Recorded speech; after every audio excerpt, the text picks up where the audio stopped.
We were very recently privy to another game-winning drive from Patrick Mahomes, to another game-winning drive in overtime for Patrick Mahomes, and Patrick Mahomes should be known as the overtime meister. If you have a chance to go to overtime with Patrick Mahomes, save yourself the time and get on the bus. Hand over the W. We'll take it.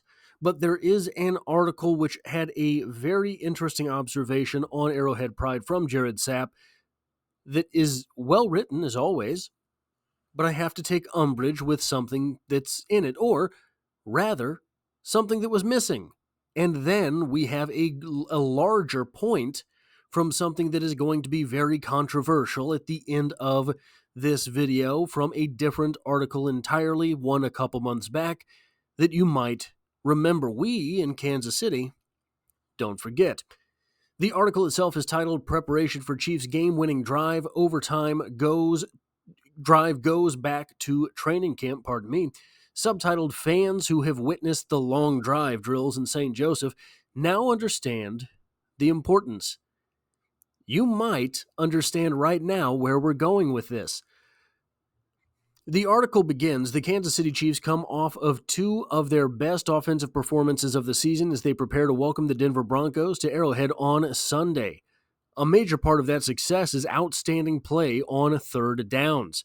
Against the Tampa Bay Buccaneers in Monday night's overtime victory, the Chiefs converted 2/3 of their third down opportunities, 12 of 18, including all 4 touchdowns scored. Speaking before Wednesday's practice, Patrick Mahomes credited Kansas City's efficient run game for setting up advantageous situations on third down. Later in the article, we get this bit. On Wednesday, head coach Andy Reid also praised Nagy for the team's recent ability to sustain long drives, such as the 10-play, 70-yard touchdown drive in overtime Monday to seal the win. Reid also singled out the performance of the offensive line and that of tight ends Travis Kelce and Noah Gray. Later yet in the article, we get these observations.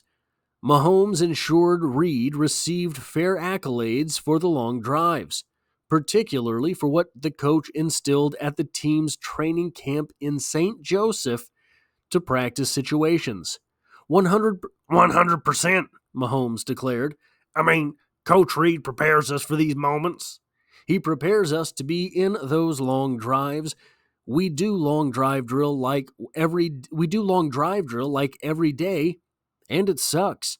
But at the same time, it prepares you to be ready for those moments in the game.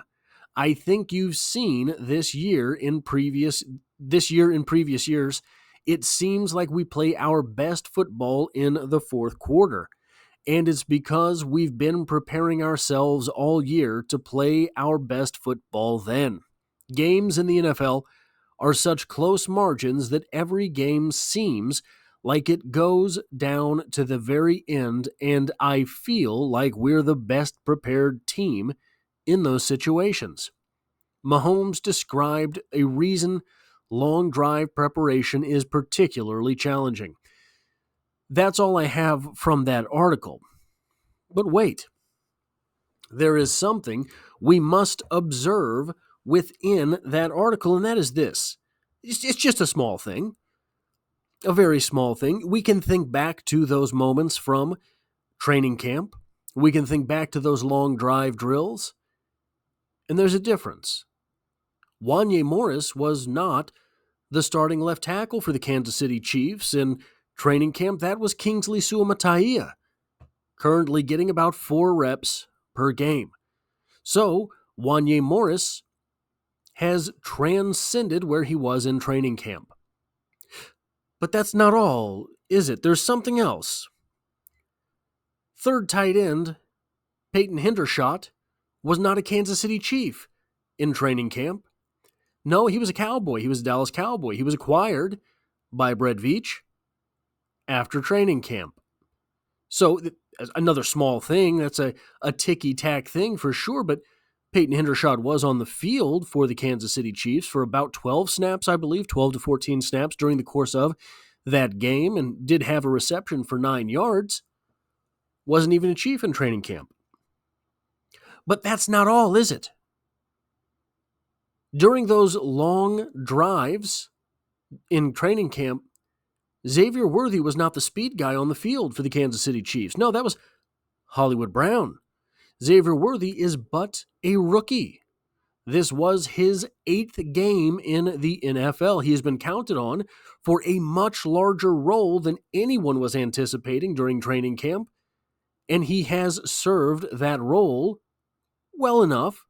I think he has potential to be making a much larger impact than so far he has, but we have seen the difference that he has made on the field, because those safeties sure do play an awfully ways far back, do they not? In fact, there are myriad videos on YouTube right now of different analysts pointing out how far back the safeties are, how far back the cornerbacks are, and what a difference that makes, not just for Xavier Worthy, but because that opens things up in the middle of the field for Travis Kelce, because that opens things up in the middle of the field for DeAndre Hopkins, because that takes things up just a notch for the running game. But that's not all, is it? No. In fact, I just mentioned another thing. DeAndre Hopkins was not a member of the Kansas City Chiefs in training camp. He was wasting away in Tennessee. He has come to the Kansas City Chiefs over the course of the last 2 weeks. He has no idea what those drills are like in Chiefs training camp. He wasn't here. And he is being counted on. He was counted on to the tune of 8 receptions for 86 yards, I believe, and 2 touchdowns in this game. Already prepared in Kansas City Chiefs fashion for the late game heroics that he saw, for the late game heroics that he performed, for the late game heroics that the Chiefs routinely go through. But that's not all, is it? No, it's not. That final touchdown was scored by one Kareem Hunt. Kareem Hunt was not the starting running back in Kansas City Chiefs training camp. Kareem Hunt was on his couch during training camp. Kareem Hunt was not a member of the Kansas City Chiefs up to just a few weeks ago. Isaiah Pacheco was the starting running back for those drills. Isaiah Pacheco currently sidelined with injury. Just like the Chiefs' number 1 wide receiver from those drills, just like the Chiefs' number 2 wide receiver from those drills, just like the Chiefs' number 3 tight end from those drills. The Kansas City Chiefs are doing all of this with a different cast and crew than they did back then. And it's not just small role players. It's not just the left tackle who was on the team and had started last season. It's the guys who are scoring the touchdowns. 3 touchdowns in that game from 2 players that were not here just a number of weeks ago. 2 touchdowns, which, by the way, if 6 weeks ago I had told you that Kareem Hunt and DeAndre Hopkins were going to score the touchdowns against this team, were going to win this game against the Buccaneers for the Kansas City Chiefs, you would have asked me what season of Madden I had been playing a month and a half ago. So, yeah, I understand the point of the article is there are a number of other guys on this Chiefs offense who were there for those drives. Patrick Mahomes, chief among them. Travis Kelce, chief among them. 4 parts of that offensive line. And sure, obviously, Wanya Morris was a part of those drives in and out, but he was not counted on at that time to be the starter. During that time, he was working in with the offensive guards once in a while, remember? During the absence of Joe Thuney. That's another thing I didn't even put in there. Joe Thuney wasn't present for those drives either. Joe Thuney, I believe, didn't suit up until the last week of training camp. Is that correct? I could be completely wrong on that. But he missed a large portion of training camp with injury.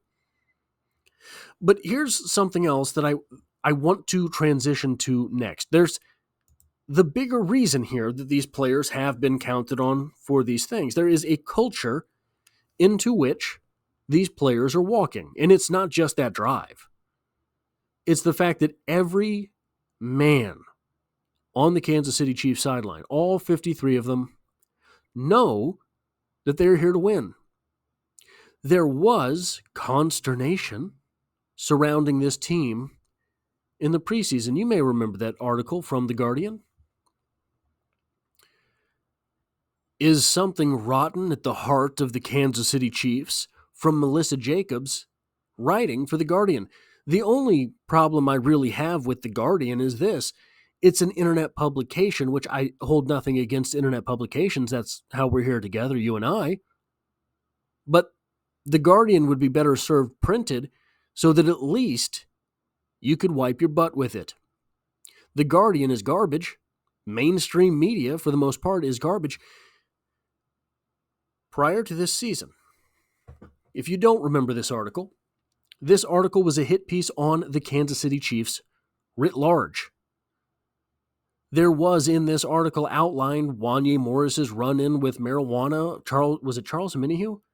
It wasn't Charles Omenihu, was it? I can't remember who the defensive end was that he was caught with, but there was a defensive end he was caught with. They highlighted Isaiah Buggs and his, whatever those problems were that he was going. I have no idea. I tried to stay as far away from that story as I could because I did not understand what it was. There were the legal problems with Rashee Rice. But then, and I think this is the reason the article was written, there was the concentration on Harrison Butker. And I promise I'm not getting political. I promise I'm not making a statement on this. I'm going to make a deeper statement with this. This is what the article said about Harrison Butker. A man that had not been in trouble with the law. A man that had not gone out and hurt someone. A man that was espousing his religious views, more or less. Quote, instead of condemning Butker's speech that was offensive to many, Reed grew defensive when a reporter suggested Butker was speaking ill of women. I don't think he was speaking ill of women, but he has opinions, and we all respect that. I let you guys in this room, and you have a lot of opinions that I don't like. Reed snapped back at a May presser. It's one thing to defend your players, but cowardice not to address a message that many consider symbolic of toxic masculinity. I have my feelings on this. I will not share them with you here, but I bet you can read my facial expressions. But here's the larger point that I want to make about this. I guarantee you, this is a football team. There are 53 guys on an active roster. There's a practice squad appended to that. There will be myriad players filtering on and off of the roster. There are 100 or 90 heading into training camp. I guarantee you. 100. This isn't basketball where there are 8, 9. I have no idea how many players are on a basketball team, okay? But it's not 53. It's not 70 with the extended practice squad. It's not 90 heading into training camp. There is a man in each of those 32 locker rooms that has a belief about them somewhere far more abrasive than what it was that Harrison Butker said. Regardless of how you feel about it, I guarantee you, across the league, across the span of 32 teams, there is a man in each locker room that believes things worse than what Harrison Butker said. Extensively worse than what Harrison Butker said, however you feel about it. Here's what I mean by this. Travis Kelce seemed to take a little bit of umbrage with the comment. He did not hold that against Harrison Butker. This team has been tested by fire. When you're tested by fire, melts everything, right? You get fire hot enough, it melts everything. But if you're welding, that can be useful. This team stays hot, and you dab a little bit of copper on the top, and you get DeAndre Hopkins. You dab a little bit of silver in the middle, and you get Kareem Hunt performing. This team has been tested. This team has gone through things that are more crying on a soul level, spiritual level, personal level than a little bit of fourth quarter drama. We just saw some of the heat that Travis Kelce himself draws in the form of his brother turning in a man's phone plan. Right? So the culture that this team has, the way that they hold themselves, the way they carry themselves, the way that they perform is not simply that drill in St. Joe, though I understand what the article is saying, and I can appreciate that. I think it is deeper than that. I think it is more than that. I think it is deeper than that, and it is more than that, and yet every man among them is willing to submit to that excruciating drill in the St. Joseph heat. Patrick Mahomes, guaranteed to be a first ballot Hall of Famer, maybe going to be the undeniable GOAT. Some would say he's already the GOAT, myself included. Travis Kelce, 63 years old, I believe. Still goes through those drills. Chris Jones tried. Chris Jones complained. Chris Jones asked for a little bit of veteran leeway. Didn't get it. Not really. Kind of he did, but not really. It is the culture in Kansas City that is allowing the Kansas City Chiefs to win consecutive Super Bowls and then go on a 14-game winning streak, including the playoffs. That's what it is, and the entire NFL should be on notice.